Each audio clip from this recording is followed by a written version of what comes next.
उत्तर प्रदेश का गाजियाबाद केवल देश ही नहीं बल्कि दुनिया भर के सबसे प्रदूषित शहरों में शुमार है। साल में तकरीबन 4 महीने गाजियाबाद वासियों को प्रदूषित हवा में सांस लेना पड़ता है। प्रदूषण के पीछे कोई और नहीं बल्कि हम ही जिम्मेदार हैं।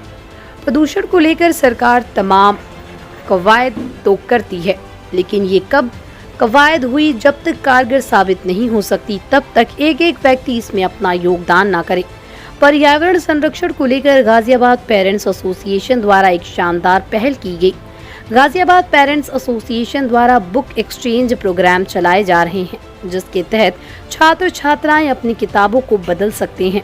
उदाहरण के तौर पर यदि अपनी 8वीं कक्षा पास की है तो आप 8वीं कक्षा की इस्तेमाल की हुई किताबें देकर 9वीं कक्षा की किताबें ले सकते हैं। गाजियाबाद पेरेंट्स एसोसिएशन के पदाधिकारियों के मुताबिक बीते कई सालों से एसोसिएशन द्वारा एक्सचेंज प्रोग्राम चलाए जा रहे हैं। हर साल एक्सचेंज प्रोग्राम से तकरीबन 10 से 15 हजार अभिभावकों को फायदा पहुंचता है, लेकिन इस साल एसोसिएशन द्वारा तकरीबन 1 लाख अभिभावकों को एक्सचेंज प्रोग्राम का फायदा पहुँचाने का लक्ष्य रखा गया।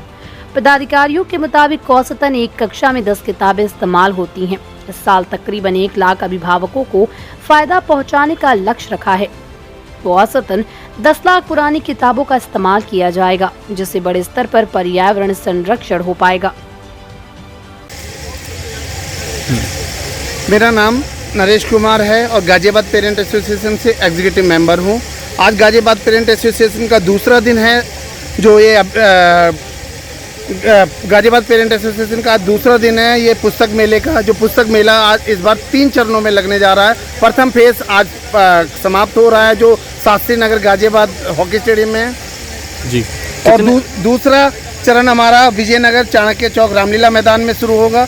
तीसरा चरण हमारा वसुंधरा वैशाली में होने जा रहा है और हम चाहते हैं कि ज़्यादा से ज़्यादा अभिभावक इससे लाभान्वित हो। हमारा उद्देश्य 1 लाख से ज़्यादा अभिभावकों को ये इससे लाभान्वित करने का है और हम इस मुहिम को पूरे देश में लागू करना चाहते हैं। गाजियाबाद पेरेंट एसोसिएशन ने पिछले 5 साल से लगातार इस मुहिम को चला रही है और ये मुहिम इस कदर आगे बढ़ रही है कि अभिभावकों को उत्साह देखते ही बनता है, जिसमें बच्चों को किताबें ही नहीं बल्कि हम यूनिफॉर्म को भी एक्सचेंज कर रहे हैं, शूज़ भी एक्सचेंज कर रहे हैं और बच्चे यहाँ आकर अपनी ज़रूरत के हिसाब से वो सामान ले जा रहे हैं। ठीक है। मेरा नाम अनिल सिंह है, मैं सचिव हूँ गाजियाबाद पेरेंट एसोसिएशन का।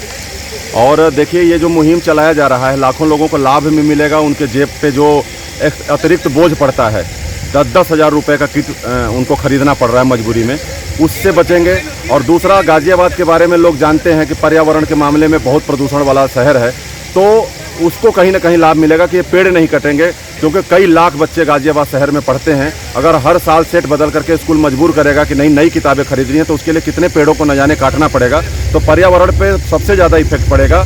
और तीसरा सबसे बड़ा मुद्दा ये है कि जिस तरह से मनमानी किया जा रहा है प्राइवेट स्कूलों और प्राइवेट बुक सेलरों के द्वारा कि नहीं आपको किताबें मजबूरी में खरीदनी ही पड़ेगी, उस पर बहुत बड़ा चोट है कि ये हम बदलाव चाहते हैं कि पूरे शहर में नहीं बल्कि पूरे प्रदेश में, पूरे देश में इस तरह का बदलाव हो कि पुरानी पद्धति लागू हो और पुराने किताबों से हमारे बच्चे जितने भी बच्चे हैं वो सभी लोग पढ़ें, क्योंकि पुरानी किताबें कहीं ख़राब नहीं होती हैं। ये केवल एक मोटी कमाई का एक हिस्सा बना करके लोगों को मजबूर किया जाता है। इसलिए हम लोग इस मुहिम को लगातार चला रहे हैं और जब तक चलाएँगे जब तक इस पद्धति को बदल नहीं दिया जाता है। धन्यवाद।